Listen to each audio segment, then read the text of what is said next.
You need to leave because John and his wife Emily are coming back for their childbirth. My husband exclaimed loudly. Leave? Me? When I asked for clarification, my husband nodded with a smile. If it weren't for you, things would be smooth. I've always thought so.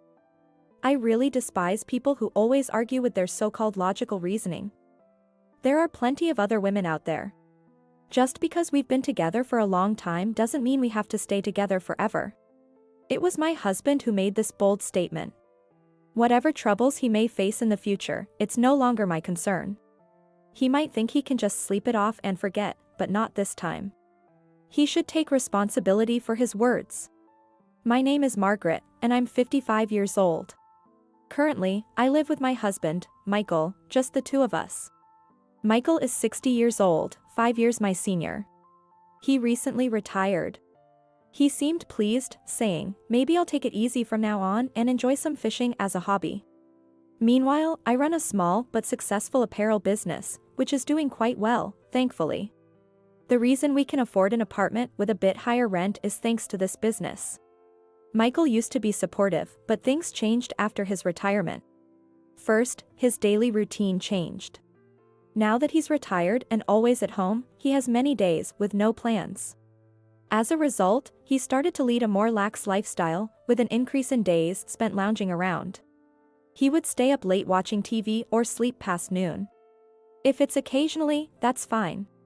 But when it continues for several days, I can't help but become concerned. Even when I suggested, we're not young anymore, maybe we shouldn't disrupt our daily routine so much, he wouldn't listen. Instead, he would snap at me, saying, I've worked hard all my life, let me do what I want. Don't tell me what to do. Another issue was his boredom. He had few friends to begin with, and his only hobby was fishing alone. After retirement, he seemed to have too much free time. What he started doing was nitpicking my housework. Frankly, housework is not my forte. Due to my busy work schedule, I rely heavily on the latest home appliances. I depend on a cleaning robot for cleaning and electronic cooking devices for meals. But my husband didn't like that. These robots can't possibly clean every nook and cranny. It's more reliable to do it by hand. Saying such things, he forced me to do the mopping. Additionally, there was a time when he complained about the dinner. Stew should be slowly cooked in a pot with high-quality wine. It won't taste good with cheap wine, he argued. Even though he never cared before, he started imposing his preferences on me. At times, he would even say, stop looking for easy ways out. You lazy housewife.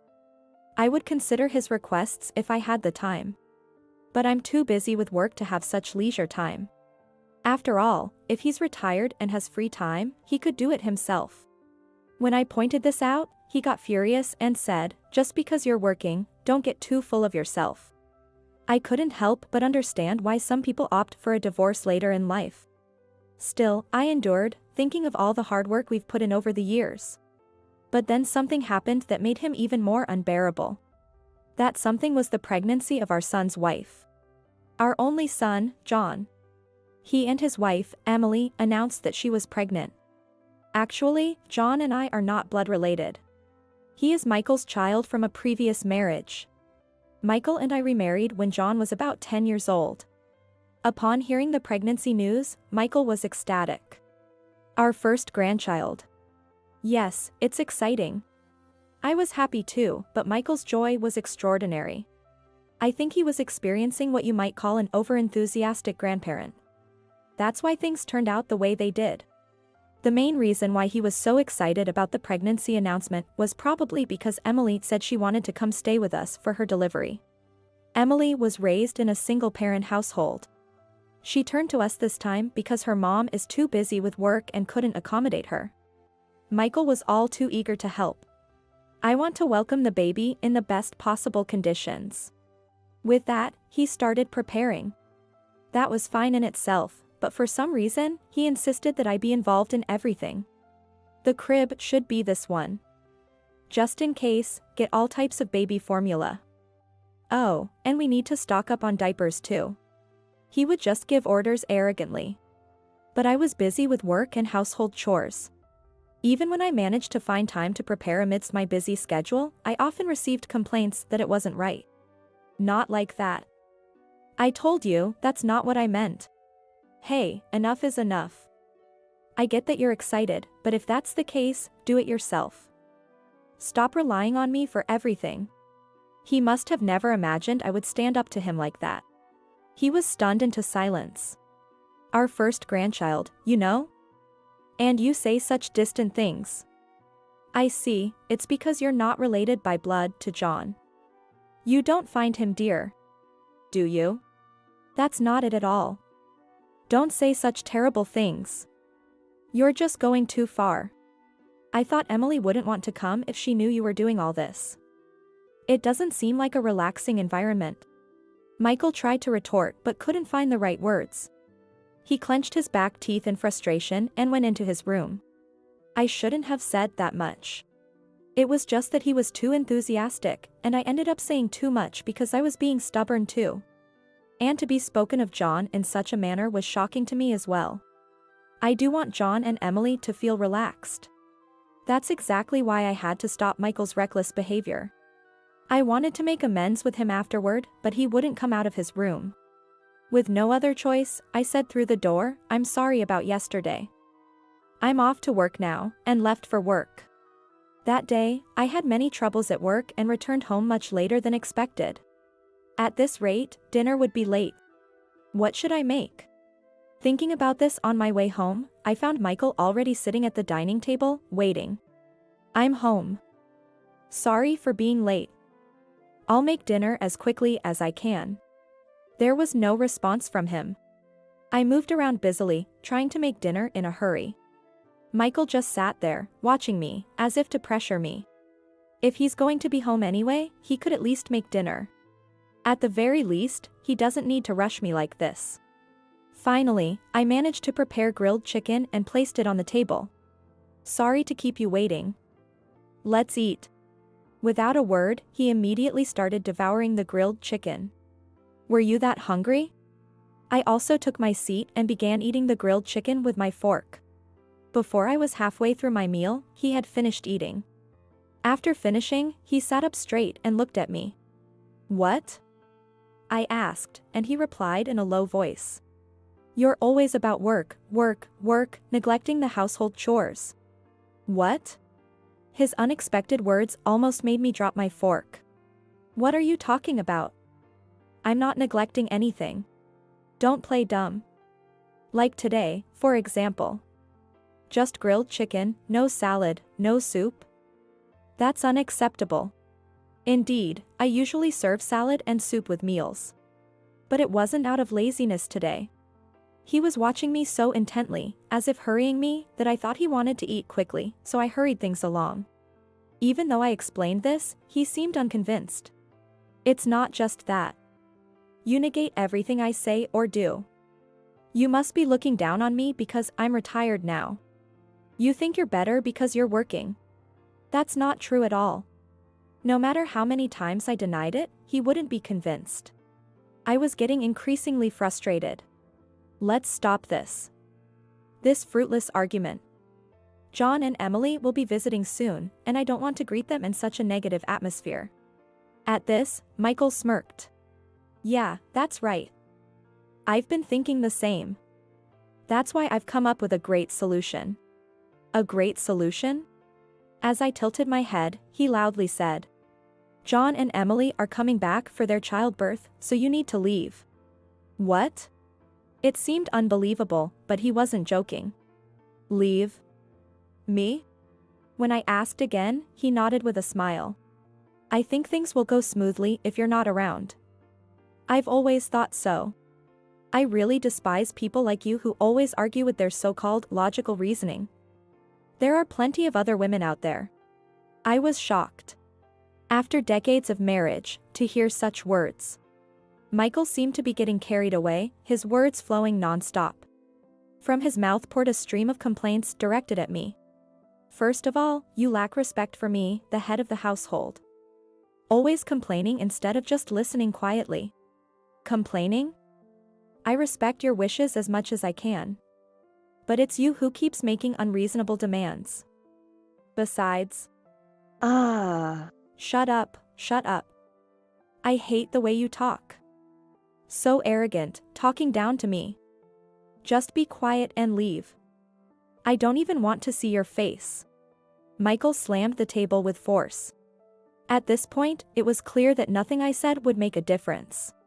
I simply said, understood, and returned to my room. The next morning, I immediately called a moving company. After being treated that way, I wasn't going to stay any longer than necessary. Luckily, it wasn't the peak moving season, so I was able to get an estimate and book the movers without any trouble. All I wanted now was to complete everything while he was away. But he was almost always at home, so what to do? As I worried, it seemed like divine intervention occurred. I'll be going out for a bit from tomorrow. He is the type who thinks everything resets after a night's sleep. So, he spoke to me quite normally. Apparently, he was invited by his fishing buddies for an overnight trip. This was my chance. There was a slight awkwardness between us. Perhaps this time, even he realized he had gone too far. Yet, there was no apology from him. Perhaps he was hoping to pretend yesterday's outburst never happened. He's always been like that. Until now, I've been the bigger person, turning a blind eye. But after what was said, I can't just let it slide anymore. The moving estimate came quickly. I planned to take all the furniture and appliances with me, but it was less than I expected. The issue was finding a place to move to. But that was resolved smoothly as well. A person named Sophia, whom I knew through work, offered to let me stay at her place. And it was a brand new building, no less. Are you sure about this? I asked again. You have helped me so much, she said, so I decided to accept the offer. I went to see the property right away. It was more than satisfactory, with no issues at all. I then completed the move while Michael was away. Thanks to his tirade, I had no regrets. Perhaps I had grown weary of life with him too. The night after I moved, Michael called. Thinking, here it comes, I took a deep breath before answering the phone. Hello? Margaret. What is this? What's going on? Even from his voice, I could tell he was panicking. I almost laughed but responded calmly.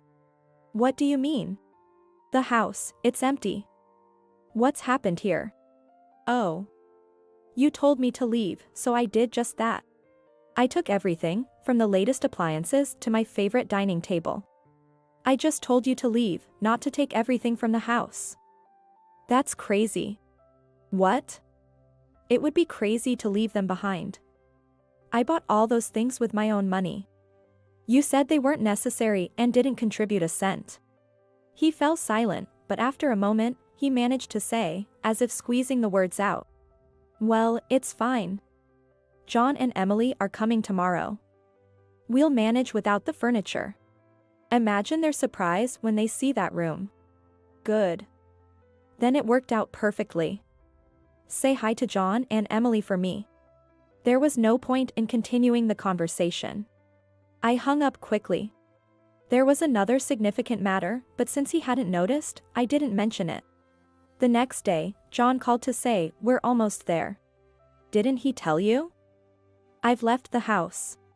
Really? John seemed surprised but didn't probe further. In fact, I sensed more relief than shock in his voice. Wow, you're not there. We can do whatever we want then. You're not coming back, right? That's right. I always had a feeling, but John probably found me annoying. He didn't like that I didn't coddle him because he was a stepchild. You're not as kind as other women, young John once told me. I thought I was raising him with love so he wouldn't struggle in the future. Well, it's better this way. We don't have to walk on eggshells around each other. Emily wasn't fond of you either, so she'll be happy. Take care. Being overly talkative must be something he inherited from his father. After hanging up the phone, I found myself pondering this. I was somewhat on edge that day, making it hard to focus on work. I thought I might receive a call regarding the furniture and appliances. Previously, Emily had mentioned, having all these appliances must make things so much easier for you. I secretly suspected that their return might be motivated by these conveniences. Contrary to my expectations, there were no calls that day. The call finally came at the end of the month. Margaret? I immediately knew the reason for my husband's hesitant call. But I pretended to be clueless. What? About the rent. Yes. What about it? He probably wanted to ask for the rent due to his pride but couldn't bring himself to say it. The rent for the apartment I lived in with Michael was $1,700. I was the one paying for it all. My retired husband couldn't afford it. He might manage for a while using his retirement fund, but it would eventually run out. He should just come out and say it since he called. But he hemmed and hawed. Finally, I decided to confront him. What? You're not expecting me to pay the rent for an apartment I'm not living in, are you? No. No, I mean, you're the one who told me to leave, remember? And now you're coming back to me for help? His pride wouldn't allow for such a request. As expected, he changed the subject. Margaret, are you okay? Do you have a place to stay? Yes, thanks to the kindness of people around me, I found a place. I'm living comfortably. Saying this would make it impossible for him to ask me to return. Not that I had any intention of going back, just to be clear. Oh, that's good. John and Emily seem lonely. I thought maybe, if you're willing, you could come back. This was something he would never say under normal circumstances. He must be desperate. But I had no intention of returning. Really? But didn't both of them dislike me? No, that's not. Well, it's fine. I have something to discuss with you anyway, so I'll come over. Yes. I needed to have a very important conversation for the sake of my future life. Michael replied brightly, yes. I'll be waiting. Later, I visited the apartment for the first time in a while. It's been a while. Michael had dressed up unnecessarily. Dressing up wouldn't change anything. As we walked into the living room, I saw John and Emily sitting there. They must have realized they couldn't live like that for long. New furniture like a sofa, table, and refrigerator had been set up. John waved casually, while Emily gave me a glare but greeted me nonetheless. The atmosphere was unpleasant. I wanted to get things done and go home quickly. Prompted by Michael, I sat down in a chair. So, what's this about?